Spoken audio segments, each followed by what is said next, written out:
Good morning, everyone. My name is Marla, and I'm going to be talking to you about politics and government. And I'm going to share with you this book on politics, on understanding politics and government. Many people disagree when it comes to politics or talking about politics in a friendly discussion. Politics and government and religion and all these topics are one of my favorite topics to discuss, and I do really love delving into it and discussing and arguing.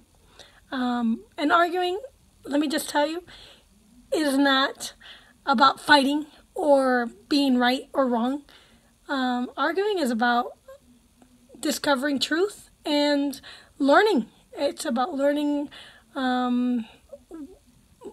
When you're arguing, you have a conflict, and when you have a conflict, you want to resolve it and you want to solve the problem.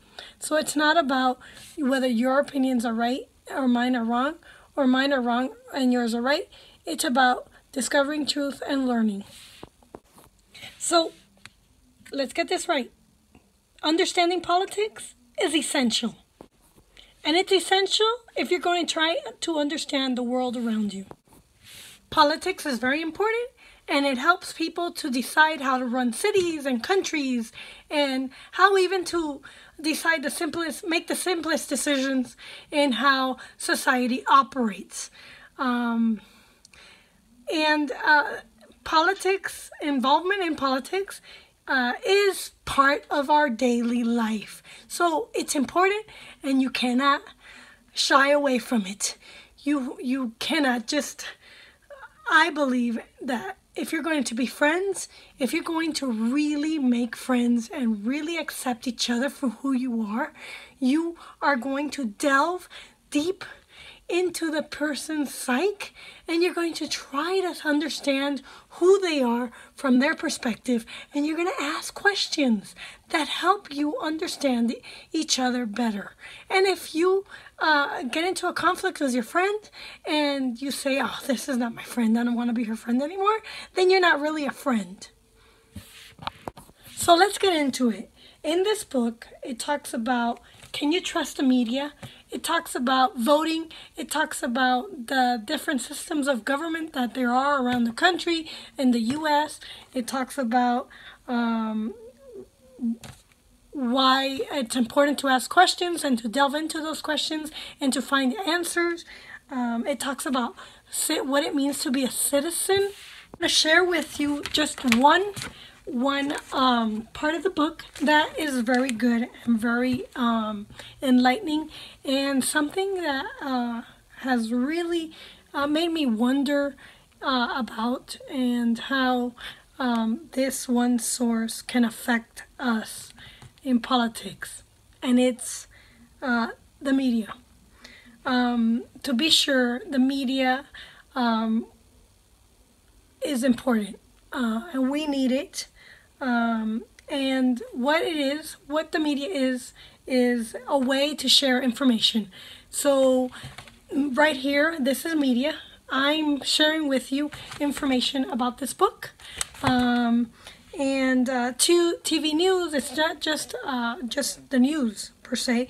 The internet, the Facebook, print newspapers and magazines, blogs, that's all media. In a totalitarian political system, the government controls the media. In a system like the U.S., we need to let the media prevail. In a democracy, in a healthy democracy, the media needs to be independent, and this is very crucial and very important and very vital. But there is a dark side to the media, and the relationship between the media and politics, and even democracy. There are good things and bad things about the media. The media can discover truth and dig up truth for us and help us understand and uncover the secrets, like Trump and collusion, for example. It's important that the media tell us if there is something going on, and it's important that they are truthful and they don't form assumptions based on their own opinion and that they're not biased. I believe that the media today has been a little bit biased, but I'm gonna hold my thought.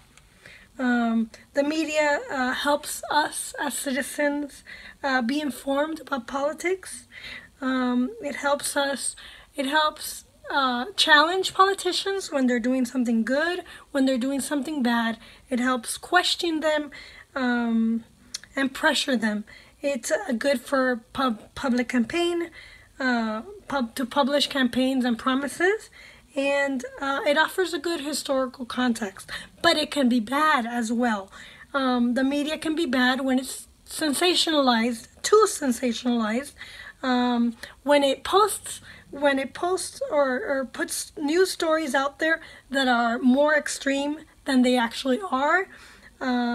It can show, the media can be bad when it's biased, and it only sways to one political belief or party.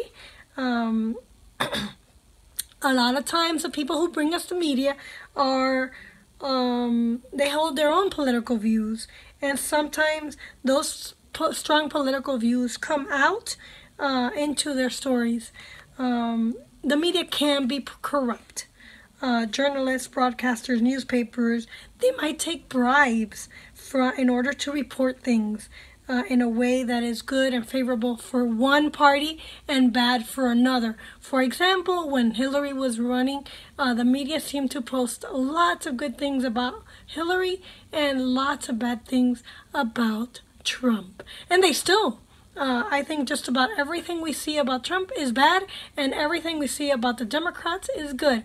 And I kind of tend to not want to read it or be a part. And I read a ton of different news sources to get a really clear and accurate picture of what is going on. The media can be influenced by the bosses above.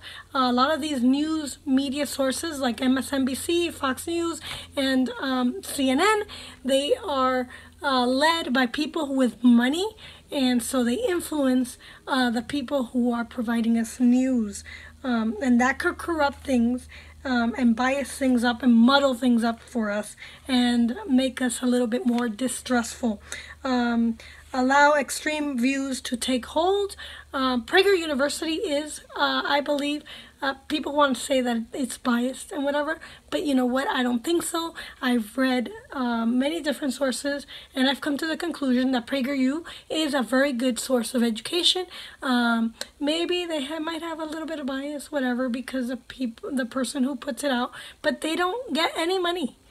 They put out free media, and you don't need money to put out free media and free education. So that's one thing that you got to understand, who is behind it and how much money is going into that news source. The media can be bad when it allows extreme views to take hold, when facts are being mixed in with opinion. That muddles things up, and we don't get a clear picture of what's going on. So when they put facts and it's unbiased and neutral, that's the best of all worlds. And what can you do as a viewer? As a viewer, I would do what I do, and this is what it says in here. It says the exact same thing that I believe. As a reader and a viewer, the best thing to do is read and watch a wide variety of news sources, not just one. If you're just watching MSNBC, then you're not getting the full picture. You're getting a biased view. If you're just watching Fox News, you're getting a biased view. And read beyond the shoddy headlines. Ask yourself, if this news source is trying to get me to react in a certain way by using emotional language instead of facts. I like to read AP News because it gives me the facts, and it's very neutral in its reporting. So when I read AP News and then I watch MSNBC or Fox News, then I could say, hey, wait a minute, what about this? Why aren't you giving me this? And I know that they're being biased or not.